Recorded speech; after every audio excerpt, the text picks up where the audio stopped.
back the big mouth up of yours and play me one-on-one for your jersey? Ox, leave him alone. For you. What's the matter, Calvin? Try it on.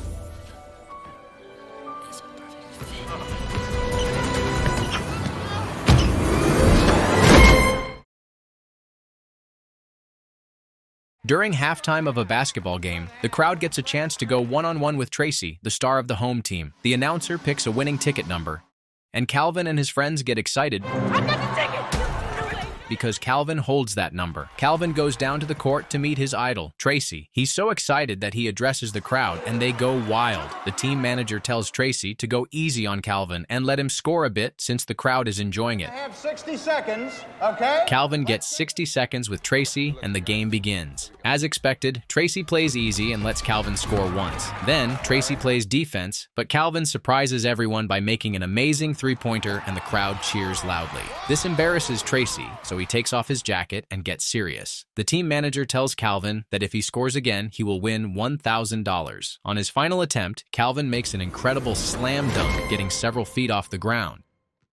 The crowd falls silent for a moment as Calvin hangs on the rim, and even the players of the Los Angeles Knights are shocked. Just a few weeks ago, Calvin couldn't even win a one-on-one game against his bully, Ox. Despite his friends trying to stop him, Calvin is forced to defend his favorite Sixers jersey. Although Calvin is talented, his height makes it difficult for him to beat Ox. After winning the jersey, Ox tears it apart to show it's too small for him to wear. The problem is that Calvin and his friends all live in an orphanage, but none of them have been adopted yet. Every time potential parents visit, the kids behave their best, hoping to get adopted.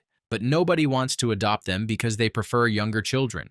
One night, the kids gather to watch TV, and Calvin dreams of being adopted by a wealthy family. However, the orphanage director, Stan, forces them to sell candies to raise money, even though they know he keeps the money for himself. That night, while selling candies outside the stadium, nobody buys from them. One man even calls their efforts a scam and tells his kids not to buy from them. Later, Calvin and his friend Murph watch the game from a big screen outside the stadium. The Los Angeles Knights lose, and the kids are frustrated because nobody buys their candy when the team loses.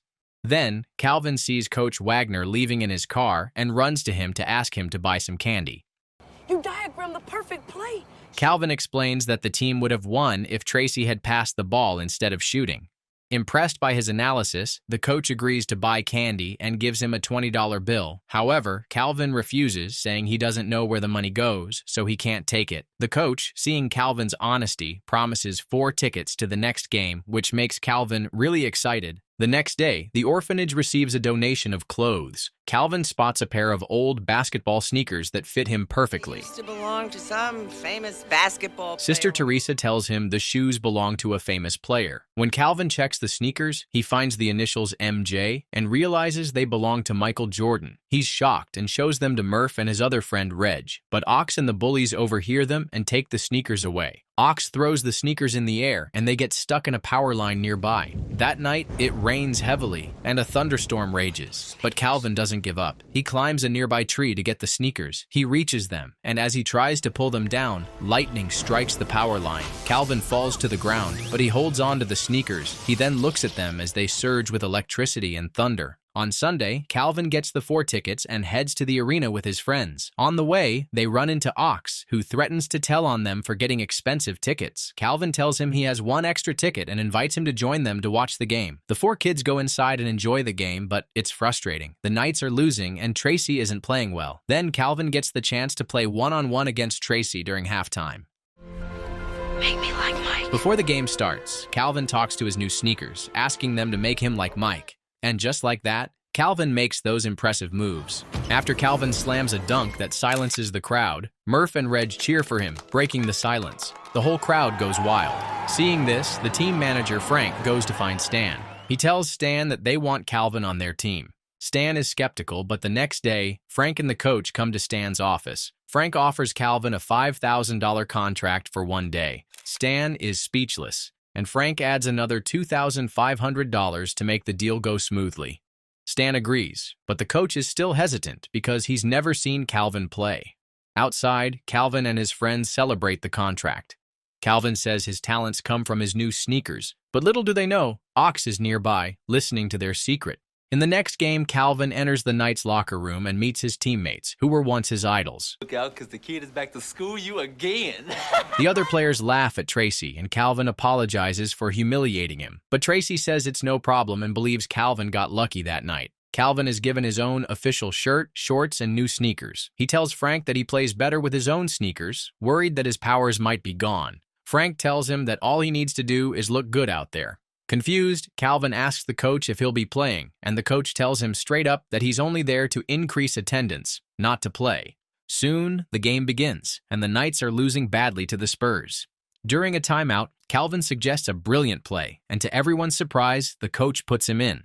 Calvin enters the court, but he's too afraid to make the play because he's not wearing his MJ shoes. He keeps passing the ball back to Tracy, which frustrates everyone. He then calls a timeout to run to the locker room to change his shoes and returns to the court full of confidence. Now wearing his MJ shoes, Calvin plays brilliantly. He lights up the court with amazing layups, nails several three-pointers, and brings the crowd to their feet with powerful dunks. Thanks to his performance, the Knights close the gap and eventually win the game. Calvin quickly becomes a sensation, making headlines, and signs a lucrative contract with the Knights. Back at the orphanage, Stan tells Calvin that now, with all his fame and money, people might want to adopt him, but he should be careful. He adds that Calvin can't be adopted until his contract ends because Stan signed it as his guardian. Next, Calvin is on a plane with the Knights heading to their next big game. Meanwhile, the coach tells Tracy that he should mentor Calvin and stay in the same room with him because it would be good for both of them. Tracy doesn't like the idea of being stuck with the kid, but Calvin is excited and even makes plans for activities they could do together. That night, Tracy gets ready to leave to meet his date and shows Calvin how to use the phone for room service. Once Tracy leaves, Calvin orders a huge amount of food and makes a mess in the room, eating everywhere. Later, Tracy returns with his date and finds the room filled with food. His perfect night is ruined because now he has to clean up after Calvin, who ate more than he could handle. But Tracy's nightmare doesn't end there. Sharing a room with Calvin is very difficult because Calvin makes loud noises while he sleeps. In the morning, Tracy complains about not getting any sleep. However, Calvin starts talking about Tracy's date and what happened the night before, not realizing it will get Tracy in trouble. The coach warns Tracy that if he breaks curfew again, he will be suspended. But things start turning around for the Knights. Game after game, Calvin impresses the crowd with his unbelievable moves and helps his team win close matches. His surprising talent changes everything, as he keeps scoring and assisting in ways no one expects. With Calvin on the court, the team wins back-to-back games and climbs out of their slump. He also starts winning individual titles, including the slam dunk competition, breaking NBA records. Calvin's fame grows, and players from other teams and reporters all praise him. Despite his fame, Calvin never forgets his humble beginnings. He donates toys and scooters to the orphanage. One night, he tells Murph that, despite all the fame and money, the one thing he still longs for is a family. Ox overhears this and becomes jealous. What are you doing? He tries to take Calvin's shoes, and a fight breaks out. Stan arrives and scolds Ox. He tells Ox that Calvin brings in a lot of money, and he can never touch him. Ox tries to expose that Calvin only plays so well because of his sneakers, but Stan dismisses this and warns Ox that he will make him sleep in the basement. One night, Calvin is playing games with his teammate Jode and asks why Tracy is always emotionally distant. Jode explains that Tracy has always been like this, even with his only living parent, his dad. That night, Calvin follows Tracy, who leaves to get allergy and sleeping pills to avoid Calvin's snoring. Along the way, Calvin asks Tracy about his father, but Tracy refuses to talk about it. Calvin says he would do anything to have a father. When Tracy goes into the pharmacy, he mistakenly takes the sleeping pills instead of the allergy pills while flirting with the pharmacist. On the way back to the car, Calvin tells Tracy it's almost curfew time, but Tracy is already asleep from the pills. With no choice, Calvin drives the car to their hotel, making a mess along the way to make it just in time for curfew. The next morning, Tracy finds out that Calvin was benched because he went joyriding the night before. Tracy realizes that Calvin sacrificed himself so he wouldn't get suspended and thanks him later. One day, Calvin and Reg are studying for an upcoming geometry test when Murph tells Calvin that many people are here to adopt him. Calvin confronts Stan, feeling betrayed by his lies. Stan tries to explain, saying he was just protecting Calvin from people who might take advantage of him. He then promises to send the best candidates, but instead, he arranges for the worst couples. Calvin meets one couple after another, each more disappointing than the last. Finally, Stan tells Calvin that it's best for him to stay with him, insisting it's for his own good. The next day, Calvin visits Tracy at his place and shares his frustrations, including Murph's desperate wish to get adopted. Tracy suggests calling Murph over so they can all spend the afternoon together. While waiting for Murph, Tracy paints his wall and uses basketball techniques to teach Calvin about geometry. Things get a little out of hand, and soon they're playing with paint, having fun. When Murph arrives, the three of them continue their afternoon of paint and pool games, enjoying their time together. Meanwhile, on the court, Calvin and Tracy's chemistry continues to grow, and they win an important game, bringing the team one win away from the playoffs. But things take a turn when Calvin visits Tracy's house and unexpectedly brings Tracy's father along. Tracy is furious and accuses Calvin of getting involved in his personal life. The argument leads to tension on the team. How could we lose to the Bulls? And they lose their next game to the Bulls. Now, they have to win against the Raptors to make it to the playoffs, or they're out. Soon after, a wealthy couple visits Calvin and expresses their desire to adopt him. As soon as they leave, Stan, angry about losing Calvin, turns to Ox and asks if the shoes really give Calvin his basketball talent. After confirming it, Stan tells Calvin he needs to wear a new pair of shoes to fit in with his new family. Though skeptical, Calvin agrees and leaves his MJ shoes with Murph, asking him to guard them with his life. After Calvin leaves, Murph tries on the shoes, hoping they'll make him play like Mike, but he fails miserably. Feeling down, Murph looks at the only picture he has of his mother for comfort. Just then, Stan and Ox show up, demanding to know where the sneakers are.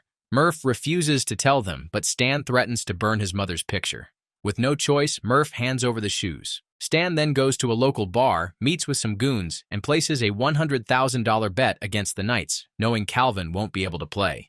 Meanwhile, Calvin tries out with his new family, who turns out to be very formal. He knows that, out of all the candidates, they are the best choice for him, but something doesn't feel right. At night, Tracy reflects on the good times he spent with Calvin and realizes he misses him. He also understands how much having a family means, so he goes to his father and reconciles with him. The next morning, Tracy decides he wants to adopt Calvin, but before he can speak to him, he sees Calvin with his new parents, so he decides not to speak. Next, Murph and Reg call Calvin to tell him that his sneakers are now locked away in Stan's safe. Calvin rushes to the orphanage and teams up with the other children to tie up Stan, forcing him to give up the sneakers. However, by then, the game has already started, and without their star player, the Knights are losing to the Raptors. Next, Ox arrives at the office and tries to stop the kids, but Stan insults him as usual, and Ox decides to stop helping him. Ox then opens Stan's safe and returns Calvin's sneakers. The children grab their scooters and race toward the arena, hoping to get there before the game ends. However, Stan frees himself and calls the goons to stop the kids. The goons chase them all over the city, causing chaos along the way. During the chase, Calvin makes a mistake and drops his sneaker. But Murph comes to the rescue and retrieves it. They continue their journey to the arena, and Calvin makes it back to the game. However, Stan is waiting for him at the arena, so Calvin knocks him out with his scooter before heading to the court.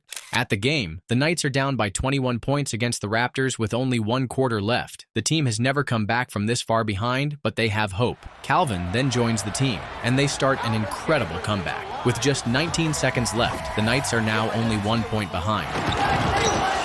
Then, disaster hits when Raptors crowd Calvin, and he's fouled. To his shock, Calvin discovers that his sneakers are torn apart, meaning he can't play anymore. Then, Calvin tells Tracy about the sneakers, but Tracy gives him a confidence boost. He tells Calvin that there was nothing special about the sneakers, and it was Calvin's talent all along. Tracy reminds Calvin that he believes in him, and that he should believe in himself too. Calvin then puts on a new pair of sneakers and plays one last time. While his game isn't as flawless as before, Calvin manages to attract the attention of all the Raptors, giving Tracy the chance to make the game-winning shot. The Knights win the game in the last second, and the crowd erupts in cheers as the Knights make it to the playoffs for the first time in their history.